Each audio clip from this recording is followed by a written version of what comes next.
Hello,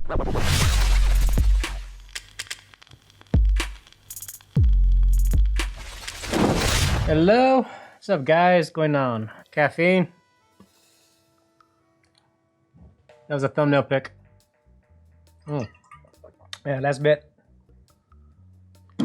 Alright, what's up? Yeah, alright, so in this video, basically what I want to show you is basically how to get a better results using this software called Timebolt. I started using this guy about a few months ago, and actually this became one of my favorite tools to use in regards to software, right? And I'll definitely put links in the description. And also, yes, I do have an affiliate link with this software, so if you were to buy this software, I do get a little cutback, so it does help me out, right? Disclosure, I guess, being honest with you guys, but I mean, overall, whether you guys get it or not, I do like the software and I do use it often in every project when I start out with. It does save me a lot of time, mainly to help me cut out the dead space in the video. So instead of me doing it manually, this does it for me, right? However, the way I would go about using this software is different, right? And I kind of want to show you in this video what I do to get the best results with this software, because by the default settings, I had to learn how to tweak a few things. Basically, I'm going to show you what I do to make sure I get the best results using this software, right? So with that being said, so this is one of Paul's Tech News channel, one of Paul's Tech News videos, right? I already replaced the original camera audio with the lavalier audio, so that's what I have here. So everything is good to go. As you can see here, there's a lot of dead space, right? Meanwhile, AMD is pressing on with their attempts to usurp Intel's dominance in the server and data center market.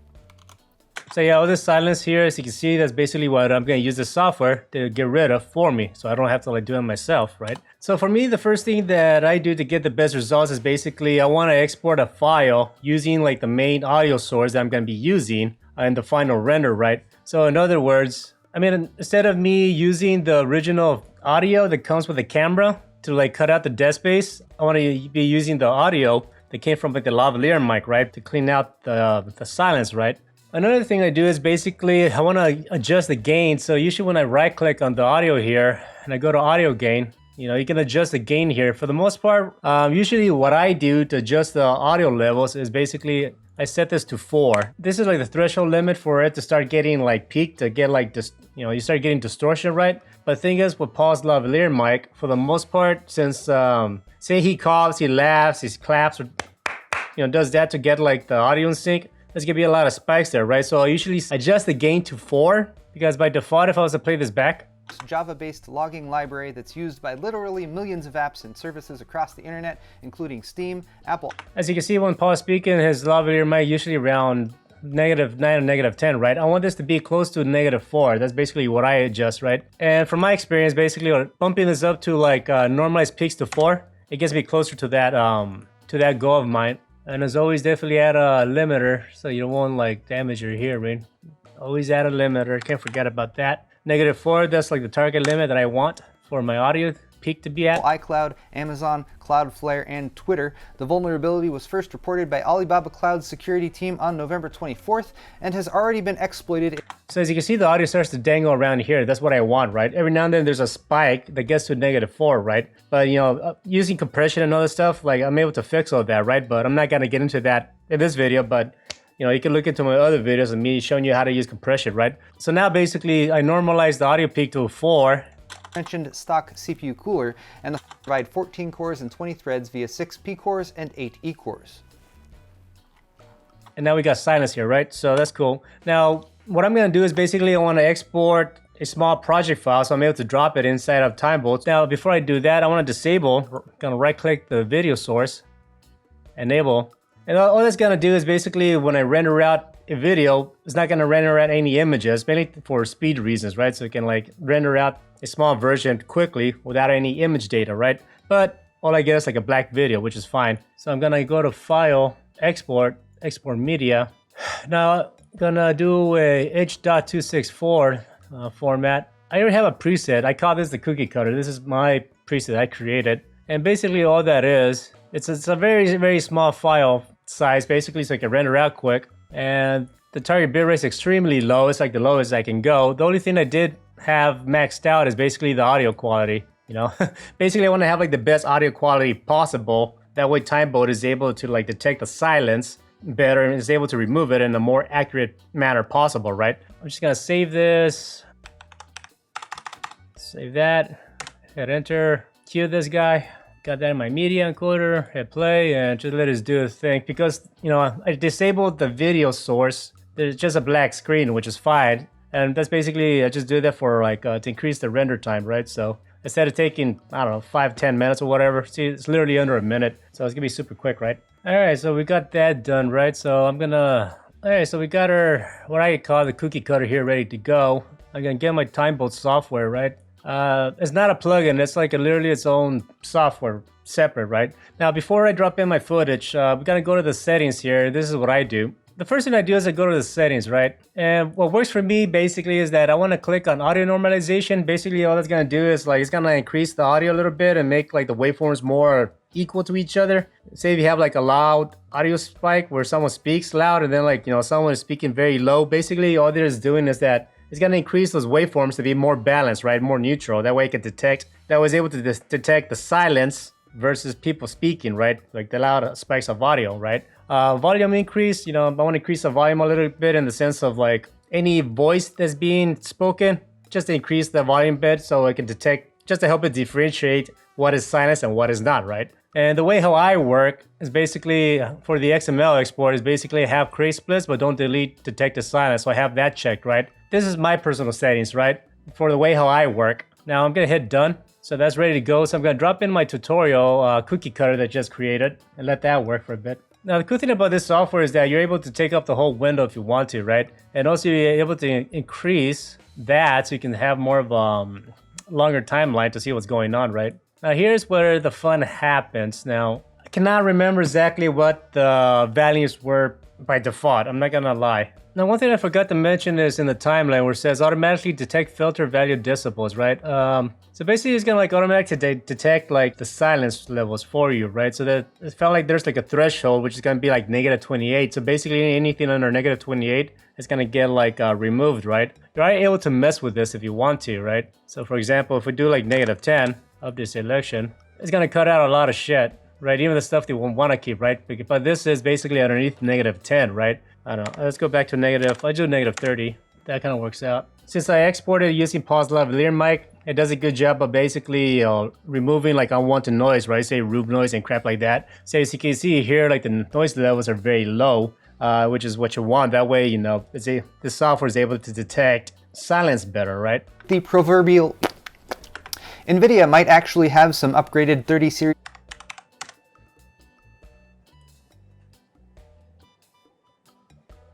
Now you are able to mess with this a little bit more if you want. So I just put this to -25, and then as you can see here, basically it's removing the areas where Paul like breathes, right? So it does that, you know, that little breathing it has. So since this was under that threshold, it's gonna remove that little area, which is fine. For the most part, I do like remove that. Those breathers that Paul does just to keep like the video kind of like momentum going. But they've left most of us with the proverbial lump of coal as a parting gift in 2021, following the offensive. So you see, they cut out like those areas where like he breathes a lot. So, or else you would have had like this. As you can see here, these areas, it left the breathing areas in. But they've left most of us in 2021. You know, it does that, you know. So for the most part, I want to get rid of that. So I'm gonna like put this back at -25 because I want to get rid of it. Update selection, cool stuff. I mean, I could mess with it a bit more, but I don't want to cut out more than I need to. Their desktop counterparts with configurations. And there's another thing you want to be careful with, like say in this area right here. Top counterparts with counterparts. You know, so that's another thing you want to be careful with the software. Is basically you want to be sure that it's not cutting out like sounds where like there's like a kind of like a trail end in the words, right? Well, usually words that have like an S sound that ends with like the S sound, there is a bit of a trail, right? Like counterparts. You know, there's like that S sound that's being like, you know, tacked on, right? So you gotta make sure you preserve that because if that gets cut off, it's kind of like counterparts, you know, it's too abrupt and it sounds bad, right? Top counterparts. So let's say, I don't know, let's just put this back at -26 or so. See, in this case, it brought it back. Top counterparts. With counterparts. Top counterparts. Counterparts. With yeah, see, it was at -28 originally, and I was cutting off that area, so I'm just gonna lower the threshold, basically going like -30. So in this case, like I said, I want to save this. Parts. With configurations. You know, I wanted to save that little part, like that little like trail end of the S sound, right? Counterparts. Top counterparts. With All right, cool shit. Now here's the other part where you can have fun. top counterparts. And let's see if I can remove this little area where there's like a little breather. So that's where you have this. Remove silences longer than 0.4 seconds, right? So basically this one, you want to like make sure you want to adjust to a manner where like it's going to ignore like these silences after a person stops speaking, but you don't want to have it too low that's going to like remove like a bunch of silences in between words when a person is taking like a breather, right? So in this case, let's say this, I have it at 0.4. Let's just put it at 0.1 just to show you what happens. Update the silence selection. As you can see here, more values in between words are being cut out, right? Clocking typically ship with a stock cooler that is quite horrible. Since all the 12th gen CPUs that launched this year were K SKUs, the stock cooler has not been revealed, except through some early leaks back in September. Those images were pulled from an informational slide and weren't the best quality, but Twitter leaker Momomo... Actually, that kind of works out for me. Let me see if I can find any more. Best quality, but Twitter leaker Momomo_US posted a much clearer image of the stock cooler Monday, and it doesn't look good. Well, maybe it looks okay. So yeah, I guess depending on you what you want to do, if I put it back to -4, basically what that's going to do is like these spaces, they're going to be preserved. So I went back to 0.4 seconds to be ignored, and as you can see here, I left those areas. So depending on how you want to do it, for the most part, any silences in between words, I kind of usually do tend to cut them out because like it kind of it could make the video feel longer, more dragged out, but at the same time you don't make too many cuts because then it could be too jarring or too much for like the person watching the video, right? Weren't the best quality, but Twitter leaker Momomo_US posted a much clearer image of the stock cooler Monday, and it doesn't look good. So I mean, I want to remove like areas like this. Well, maybe there's too much of a, you know, of a breather, right?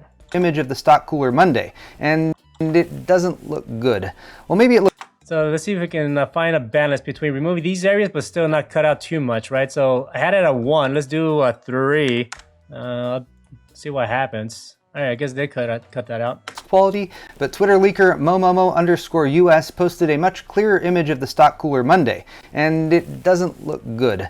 Well, maybe it looks okay if... All right, so I actually kind of like that. Now, the reason why, like I said, like the reason why you want to cut out these breaks is because like the internet, YouTube, attention span is short as shit.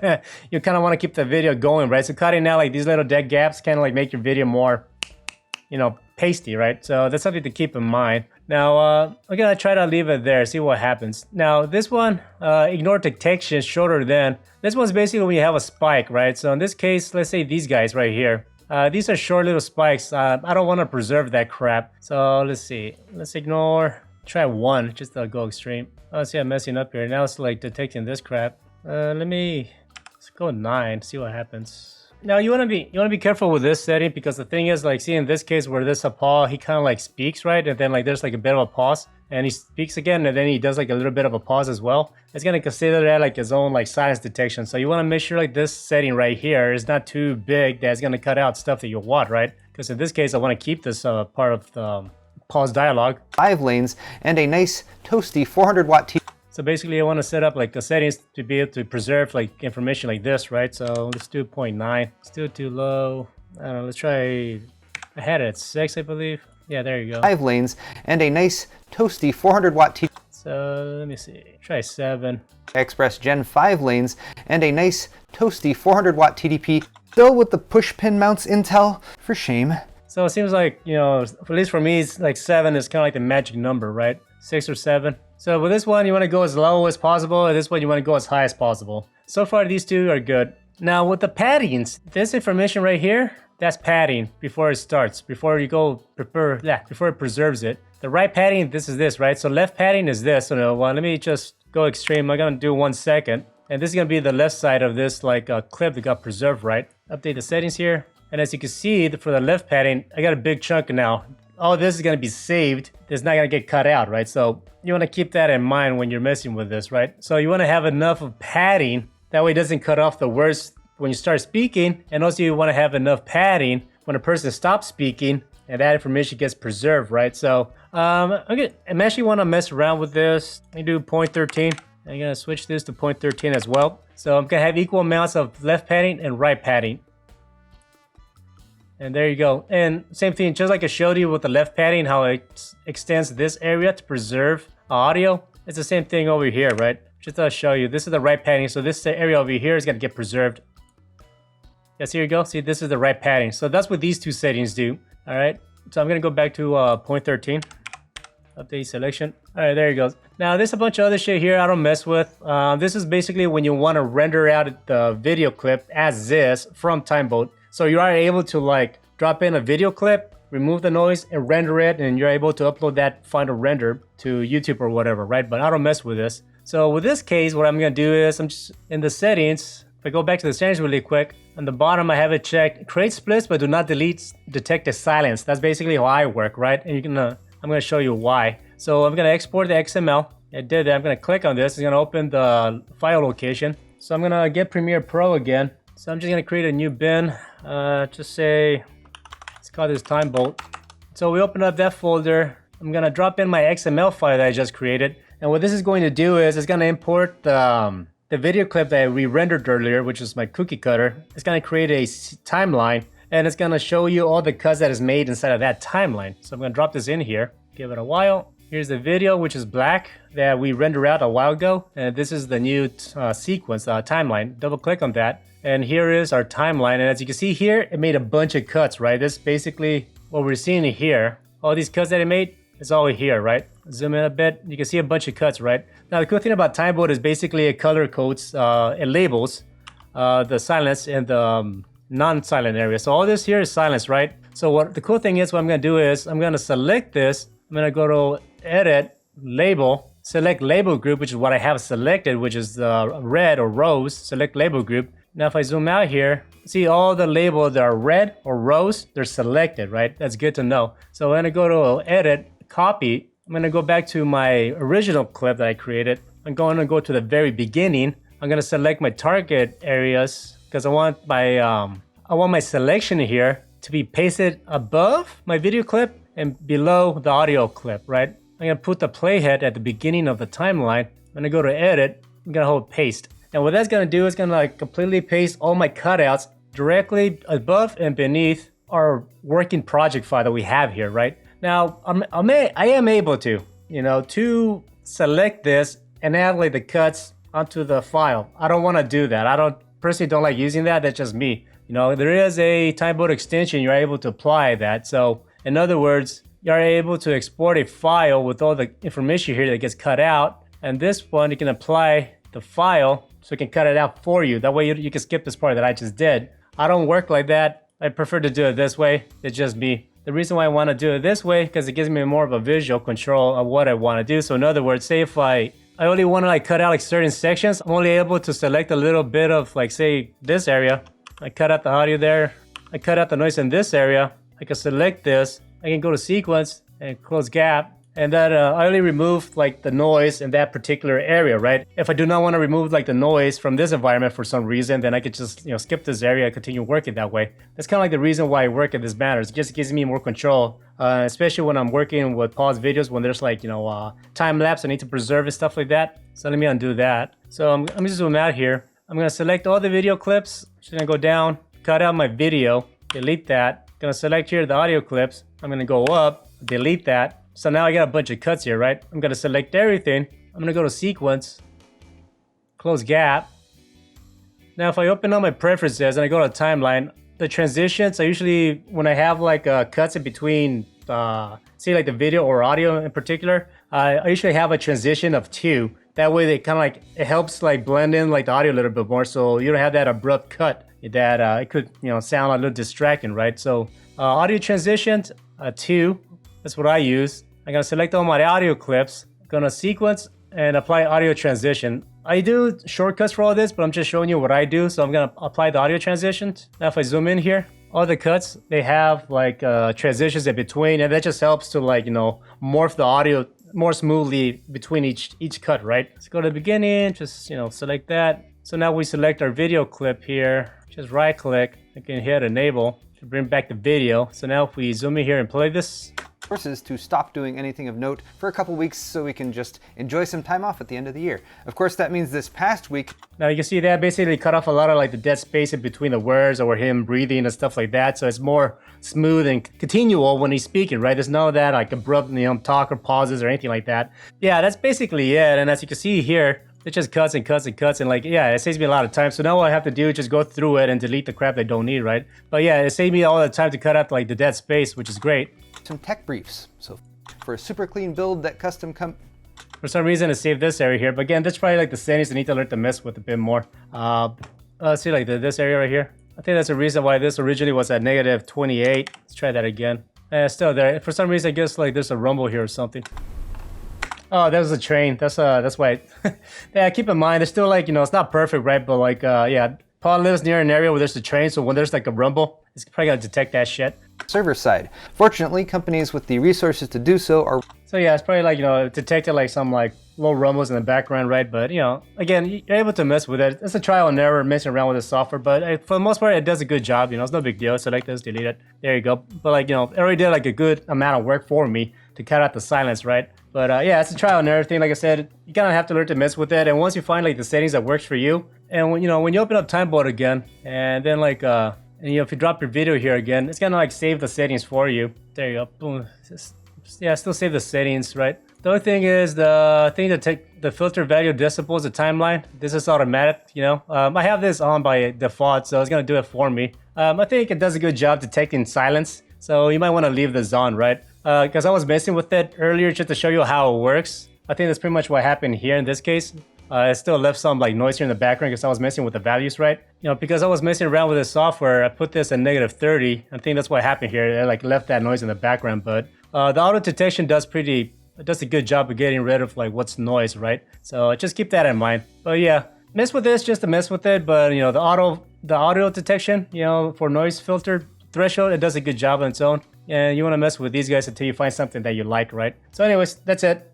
Timebolt, really good software. I likes it. I use this all the time in every video just to help me cut out all the dead space here, as you can see here. Benefit from super clean looking builds in the future. Xiaomi's fast LCD monitor. Yeah, and it sounds really good, right? There's, you gotta make sure you can mess around with the padding and do all this stuff, Yeah, it's just all messing around with the software. So anyways, that's all I got for you. If you like the video, I'll put some QR codes around here so you can give me some money so I can buy a coffee. I really would appreciate it. If not, don't worry about it. I'm still gonna make these videos because I like sharing what I know. Thank you so much for watching this video. I'll put links to my affiliate link for Timebolt if you guys are interested. Also put like links for the Twitter account for Timebolt itself. It's a small team, and like the guys that created the software are really cool. You can contact them and they'll respond to you. Really cool guys. I'm glad to help them out. So yeah, that's all I got for you. Really hope this video is of value for you and it gives you interest to check out the software. And yeah, thanks for watching, right? I really appreciate it. Take care and peace.